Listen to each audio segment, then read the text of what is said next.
After the first adventure with Spyro's first outing, Insomniac decided to make a sequel, and while the first game has aged a bit, I also may not enjoy it like the others do. I do remember the second game being more fulfilling, if that makes sense. Spyro 2, Ripto's Rage. Fun fact, the name Ripto, the game's main antagonist, came from the Japanese release kanji looking like the name Ripto, but apparently in Europe, it's not called this, it's called Gateway to Glimmer. Alright. Well, the first game was a commercial success, but definitely had some room for improvement. If I remember correctly, I didn't put too much time into this game compared to others in my limited library, but I remember what I played being enjoyable. So, let's dig our claws into with... I'm sorry, you're already talking about dragons without me, are you? Should have seen this one coming. Hello, Andre. Nice of someone to use the door this time. That's a good one. Has he always been in there? It's best to ignore it. What's up? Well, I heard someone mention my fave purple dragon, and I'd be damned if I didn't put my 2 cents in on the series. Yeah, we're on Spyro 2 now. You did Spyro 1 without me? Like 2 games ago, where have you been? Yes! Yes! Yes! Joining the Mile High Club. Just not gonna touch that one. Let's go ahead and... Wait, crap. I already used my dragon punch.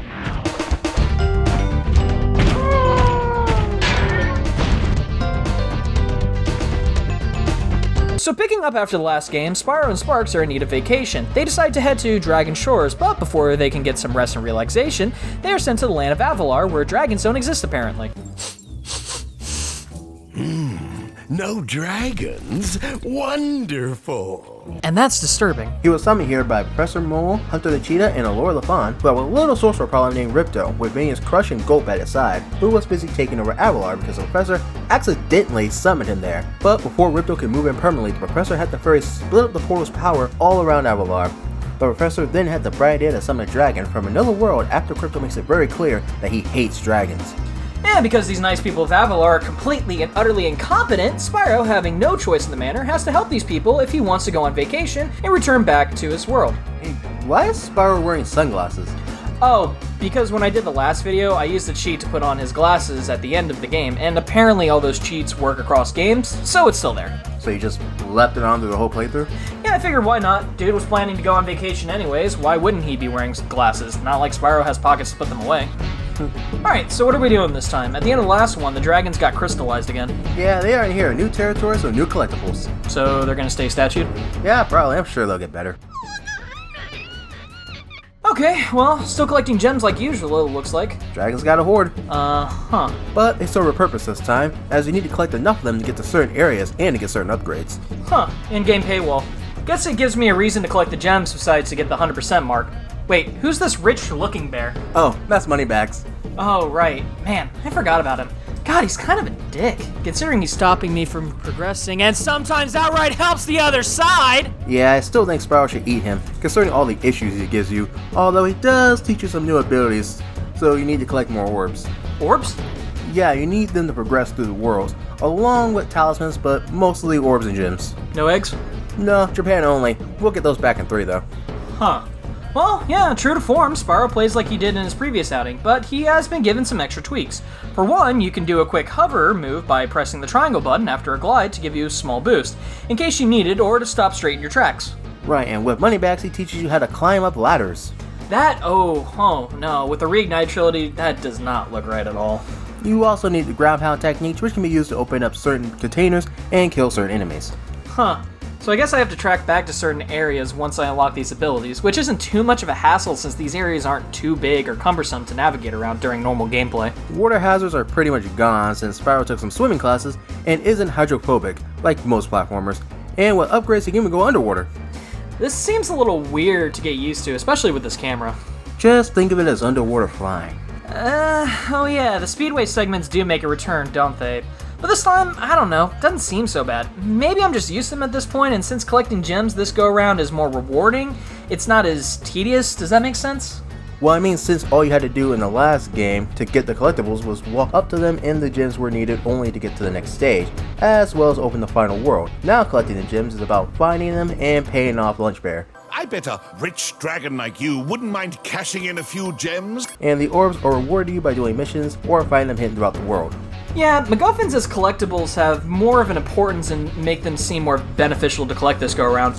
Also, killing enemies are kinda made more of an importance to unlock these special gates to give Spyro power-ups. Things like flight, fireballs, being able to walk on hazards, or ice breath, which is kinda neat, but I guess we were collecting, what, their essence? A soul? What am I looking at here exactly? All you can eat. Yeah, okay. Well, a step up this go-around are the bosses. Instead of these pathetic guys from the first game that spend more time running away from you than fighting you, which makes sense, you are a freaking dragon after all, you have got these guys, Crush, Gulp, and Ripto. 3 bosses this time, but I actually had to try with these for the most part. You aren't kidding.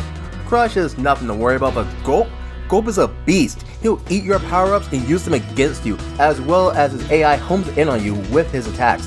You actually need to pay attention to him as well as the power-up drops to counter him, instead of just running around the stadium and wait for him to leave an opening for an attack. Yeah, no kidding. Although at no point during the adventure do I think I had a game over. This game is super forgiving with lives and checkpoints.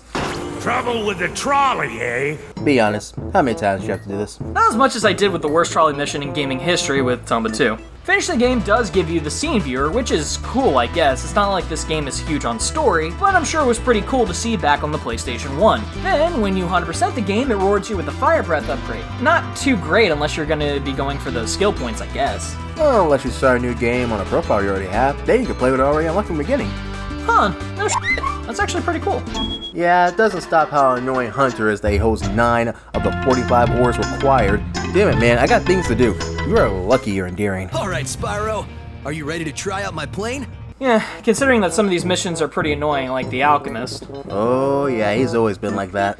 Yeah, well, what's worse is that I did the mission only to realize I needed the head bash upgrade. I go to pay Baggers over here, then come back only to realize Hunter needs to be broken out again? Why, man? So I ended up having to do that mission twice. Oh yeah, I should have warned you about trying to finish these in one go. Okay, but I shouldn't need the warning. If the quest is done, then why do I need to do it again? Other quests don't work like that. If I can't do them, it tells me that I need the upgrade beforehand. But because this one falls right after the last one, I need to repeat that stupid Alchemist mission. Damn it, Hunter, you don't even wear shoes! Yeah, at the time it made sense because the PS1 only had limited memory and certain limitations, but considering this is a ground-up remake and not a port, that really should have been fixed. However, this is the only time I remember it happening, so meh. Exactly. Well, I did like the more abundance of cutscenes in this one compared to than in Spyro 1. Yeah, especially once I played before a level and after, giving the NPCs more character and more charm, as well as a new cast of characters. Hey! You get away from my food, my friend, my 2 emergency foods, and my son! After beating Ripto in the final fight, he lands in the lava, and then after collecting enough orbs and gems, Spyro finally does get the vacation in Dragon Shores, which is a nice little mini-game hub area that unlocks the aforementioned scene viewer, ending Spyro 2: Ripto's Rage.